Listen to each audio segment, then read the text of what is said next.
Katatsumuri, sorosoro nobore. Fuji no yama. Kobayashi Isa. Oh, snail, climb Mount Fuji, but slowly, slowly. Yahoo! Welcome to Honto Eigo, Japan's only 99.9% English podcast, hosted at my dinner table. My name is Matt. I'm a Canadian living in Japan, and today, as you may know from our intro, the little haiku in Japanese and English at the beginning, today's topic is Mount Fuji. Now, the reason why I'm talking about Mount Fuji today is we're right in the middle of August in 2023, and this is the perfect climbing season for Mount Fuji. For people who have lived in Japan, have you climbed Mount Fuji before? If so, how many times? There's that old Japanese saying about, how does it go? A fool never climbs Mount Fuji, and only a fool climbs Mount Fuji twice. Unfortunately, that would make me a fool. I have climbed Mount Fuji twice before. Once last year in August, about this time last year. And the first time I climbed it was maybe in 2017 or 2018. I don't remember. Anyway, first, I want to do a quick introduction of Mount Fuji for people who haven't lived in Japan. To be honest, I'm not really sure.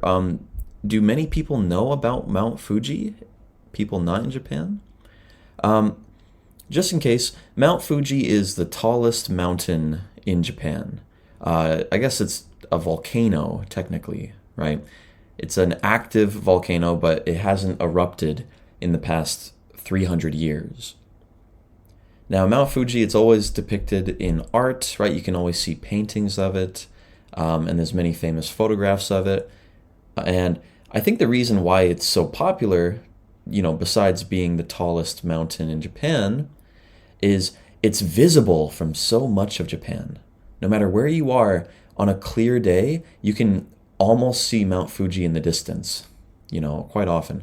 I live in Chiba, right, north of Tokyo, and Mount Fuji is about 200 kilometers away from me, and I can see it sometimes, if the weather is clear enough.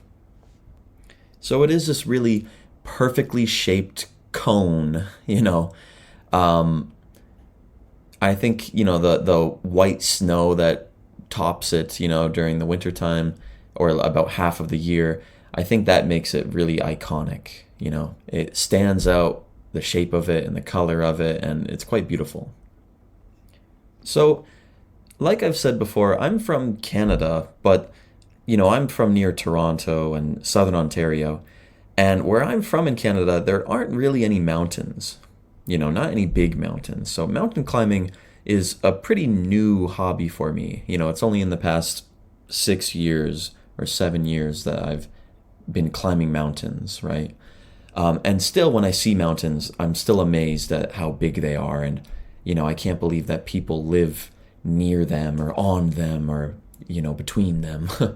I think that's so cool still. So I've climbed a fair amount of mountains in Japan. And I have to say, I might get some hate for this. Fuji is not my favorite climb in Japan, because it's a mountain and because it's so tall. It's 3,776 meters, I believe. 3,776, yeah. Because it's so tall and because it's a volcano, it's a bit bare, right? There aren't many trees or, plant life on the side of it. Once you get past a certain point, it's a lot of like gravel, and gray rock. But on the other hand, from Fuji, you have a pretty amazing view of the rest of Japan. And I think that's why people love climbing Fuji, for that sunrise view, okay? And both times that I've climbed Fuji, I've done the overnight climb to see the sunrise in the early morning. So I'll talk about my experience climbing Fuji. For anybody that is thinking about going to climb Fuji, or if you want to know what it's like, I'll tell you my experience. Now, the first time that I climbed Fuji was either in the last week of August or the first week of September. Um, and I didn't know this at the time, but that's really kind of late to climb Fuji in the year. The window that you can climb Fuji in is pretty narrow because it's so tall. The top gets so cold, right? And they close it off, before the snow comes. So I climbed kind of maybe the last weekend possible to climb Fuji in, one year. And I completely underestimated how cold it would be. As you know, Japan gets really hot in the summertime, and I'm from Canada, right? So I thought, oh, great, I can't wait to feel a little bit of cool air, and I can handle any cold because I'm Canadian. So when I climbed Fuji, I had a t-shirt and like a light jacket, right? Or like kind of like a winter jacket, but a light winter jacket, like you would wear in Japan. And we started the climb, I and the group that I was with, there were maybe 6 or 7 of us.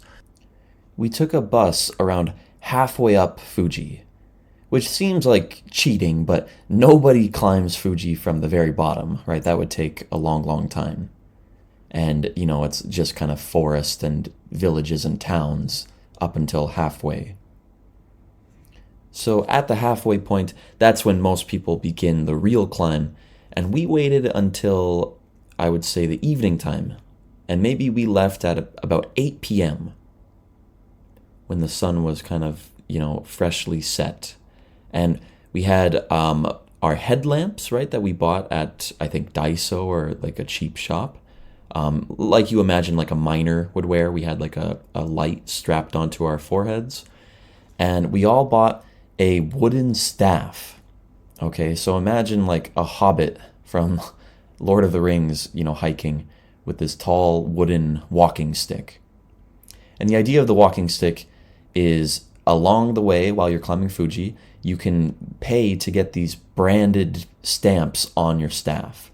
Okay, so they'll burn like a little insignia or a logo of each station up Fuji. Pretty cool souvenir. So, at the start of the hike, I was feeling really excited. Speaking of hobbits and Lord of the Rings, that's exactly how I felt. I felt like I was, Frodo and Sam beginning their journey. You know what I mean? With the ring. And the first, chunk of Fuji, there's a few different routes that you can take. I think the most popular route, I don't know the name of it, but it's a weaving gravel road that goes back and forth, kind of zigzagging up the mountain, right? And along the way, there's a bit of foliage, a bit of shrubbery, another English word, a bit of bushes, right? There were some bushes along the way, small trees. But for the most part, it was, pretty blank, the mountain, like I said, pretty bare. And by the time you're climbing in the late evening, it's pretty dark and you can't really see anything anyway. You can just kind of see headlamps from other climbers, ahead of you or behind you. And then if you look up the mountain, you can't really see the shape of anything, but you can see lights in the distance, right? And usually those lights, they look quite far away, but those are the stations that you can kind of rest at, like a checkpoint up the mountain. I have to say that the atmosphere, the mood of climbing Mount Fuji is quite exciting, especially the night climb. Everyone there is kind of on this, night mission. It's hard to describe, but everyone has this kind of feeling of excitement and camaraderie because we're all sharing in the same goal. And you meet people from all around the world, right? Of course, there's lots of Japanese people who love to climb Fuji, but it's a popular tourist destination too. So you might meet people from, America and China and Europe and from Australia and wherever, all around the world. So you can often have nice conversations to make the climb go by quickly. But back to my t-shirt and jacket, I didn't realize, that up the mountain, it gets really cold, really cold, especially at night, so it was pretty windy that night that I first climbed, and I was freezing, but I was kind of too prideful, right, to tell the people that I was with how cold I really was, right, because I was the only Canadian in the group. And so every time we came to a checkpoint along the way up the mountain, we were all pretty cold, me especially, me secretly, and we were huddling together, kind of hugging together on the sides of the buildings. So, my advice to you is be ready for the cold, right? Even though summer is so hot, be ready for it to be like 10 degrees. I don't know. I don't know the temperature, but you can check the weather when you climb. But the sudden jump of 20 or 30 degrees down is pretty shocking on your body. So, about the checkpoints, I think you start the climb at the fifth checkpoint, and the last one, I believe, is the ninth checkpoint. But there are smaller checkpoints between, I think, the seventh and eighth stations, something like that. So, there's like 7.1, 7.2. Those stations, they have benches, like wooden benches that you can kind of rest at. Some of the higher up stations actually have an overnight cabin that you can pay to sleep at. And more rarely, some of them have food that they serve.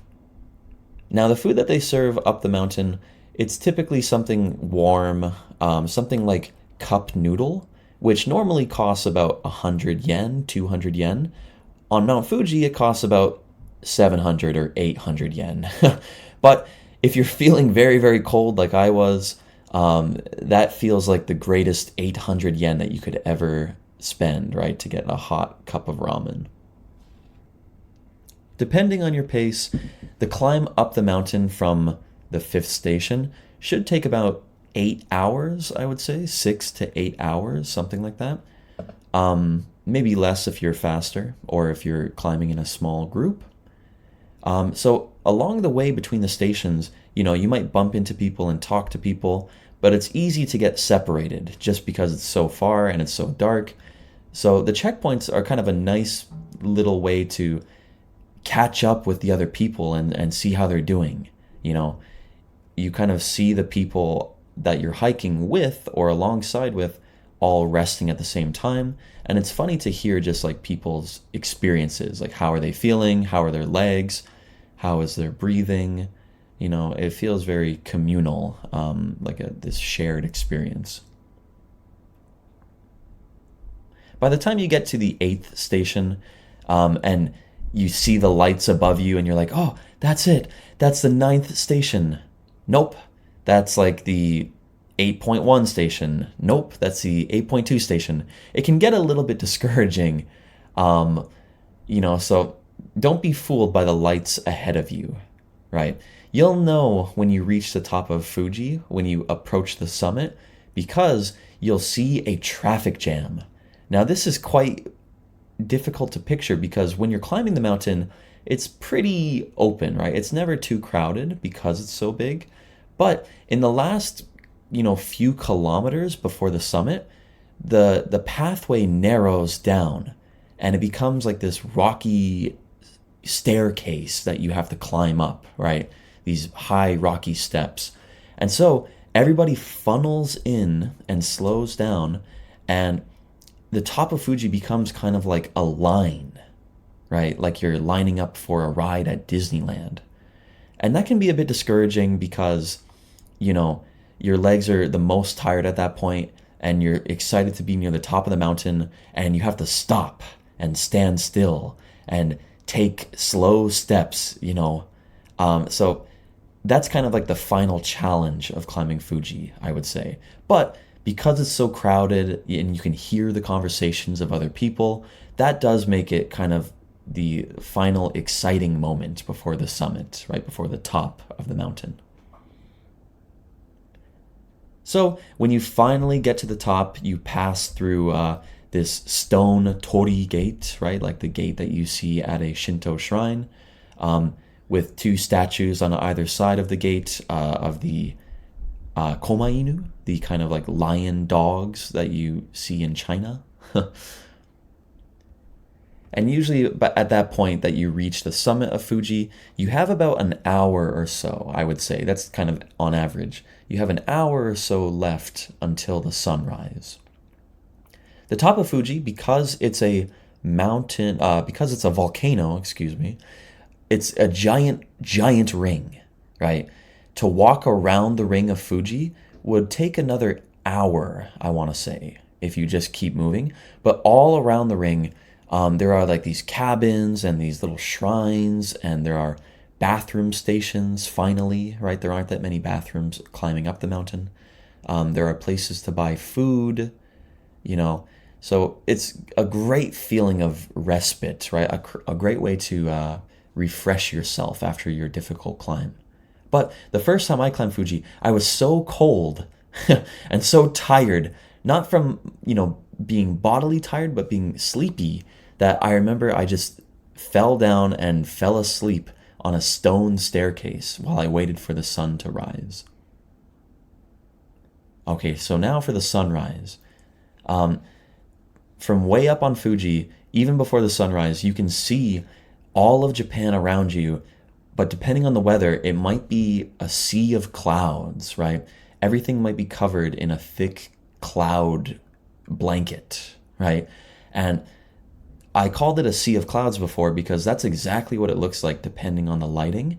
And you can see the peaks of other tall mountains around Japan poking out of the top of the clouds so that they look like islands in the sea of clouds, right? And it's quite beautiful. I think for me, that was like the coolest thing, that every time I see it, every time I see that sight from the top of Fuji, I'm blown away at just like how wide the view is, how huge everything looks, and how far you can see. Now, the sunrise itself, it happens slowly because you're so high, you can see it coming from a long ways away, right? And the first thing that will happen is the clouds will change color, of course, right? I mean, you've seen a sunrise before. I don't have to describe it to you. But, right, the shifting of warm colors with the sunrise is so beautiful. And everyone is kind of watching it. Everyone climbed the difficult mountain to share in the same experience. And it's very rewarding. No matter how cloudy the weather is, it's beautiful, right? And honestly, I think that the cloudier it is, the more beautiful the view is, I think. So like I said, both times I've climbed Fuji, I climbed overnight to see the sunrise. The second time I climbed Fuji, I stayed at one of the cabins for the night, and that was a unique experience. But honestly, if I were to climb Fuji again, I would want to try it from the morning, right? And I would want to just climb up and down, because I feel like when you climb at night, you miss the view throughout the entire climb. I think it would be quite nice to climb Fuji in the daytime and, to be able to turn around and see the view. I would be careful though, because that would be quite hot in the sun. So, take your pick. Do you want a dark climb through the night with a beautiful sunrise at top and then a beautiful bright climb down? Or do you want a hotter, maybe more difficult climb, but with a beautiful blue, green, natural view throughout the entire climb?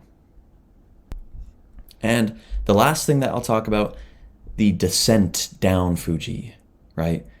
Climbing down, which is much easier and much faster, I think, than climbing up, of course. But typically, climbing down a mountain, I find to be the hardest part. I mean, because your legs are tired, right? And your calves are really sore. The backs of your legs, right, are really sore from climbing up. And B, it hurts the toes, right, to climb down a mountain typically, right, because you're kind of kicking down a bit. Fuji is much, much more pleasant climbing down, I think, because it's a volcano, right? And it's more sandy and gravelly than rocky, right? It's a lot of volcanic ash and sand. So two things that I'll recommend. When you're going down Fuji, after you climb to the top, walk backwards as much as you can. Because it's pretty open and pretty safe, You don't have to worry about tripping on any tree roots or any rocks or any animals or whatever. So you can walk backwards, which will feel great on your calves and on your toes, right? And it makes it a little bit fun to, like a little extra challenge of walking backwards. But yeah, it feels great on your legs. Now, the other thing that I will recommend, and for me, this was the surprise highlight of climbing Fuji, the best thing. When you climb down Fuji, take the Gotemba Trail, okay? The Gotemba Trail. You can take it going up, of course, but if you're going down, you gotta take that trail. It is the best, and I'll tell you why. There's, I think from the 6th station down, there's what they call in Japanese the Osuna Bashiri, which means the Great Sand Run, okay? Now, the Great Sand Run is basically a, giant kilometers long sand slide, okay? Now, the sand here is very deep and very soft, which means that if your legs are feeling okay, you can run down the side of the mountain. And you can do that for like an hour. And if you run down, you can save so much time and so much effort of, walking slowly down. So last time I climbed Mount Fuji, I was like jumping and like flying down the sand trail, right? Taking like giant leaping steps, because every time I landed on my foot, I would slide down into the deep sand, and I felt safe, right? For the most part, it's pretty clear. So even if you do like fall down backwards, you can just kind of land softly on your back. Just be careful not to go too fast and lean forward, which would cause you to roll down the mountain, of course, right? Be very careful. When you get deeper down or lower down the mountain, it does get pretty rocky. So at that point, you can always stop your running. I won't lie, the last time I climbed Fuji, I just ran the entire length of the sand trail all the way down to the bottom, and it was so fun. It was one of the most fun experiences of my life, to the point where I reached the bottom and I sat down panting, right? Like after like basically running and laughing for an hour, right? And I just immediately texted my friends and I had to share with somebody how fun the experience was. I told them I just had the most fun I've ever had in my life, I think. Maybe I shouldn't be recommending that. I don't want anyone to get hurt. Of course, be very, very careful. Don't underestimate Mount Fuji, right? It can be cold, it can be tall, the air can be very thin, right? Which can make it hard to breathe. And you gotta bring enough food too, right? You don't want to be buying all your food on the mountain. Okay, well, I think I've talked enough about Mount Fuji. I got a little carried away there. It was, a great memory, so I enjoy talking about it. So, have you ever climbed Mount Fuji? Do you want to climb Mount Fuji? Let me know in the comments. That's it for me. As always, you can follow Hontoego on Instagram at hontoegopod, HONTOEIGOPOD, Hontoegopod. If you have any questions about grammar or about English, or if you want a book recommendation, you can comment that wherever you're listening now, on YouTube or Spotify or wherever. Or you can send an email to hontoego@gmail.com. One little last bonus thing. If you don't know, in Japan, when you climb a mountain, it's typical to shout from the top of the mountain, "Yahoo!" Okay? It's kind of a way to greet other climbers. It's like, the way that we yodel maybe in the West, like yodele hee hoo. So, as a final goodbye, Yahoo!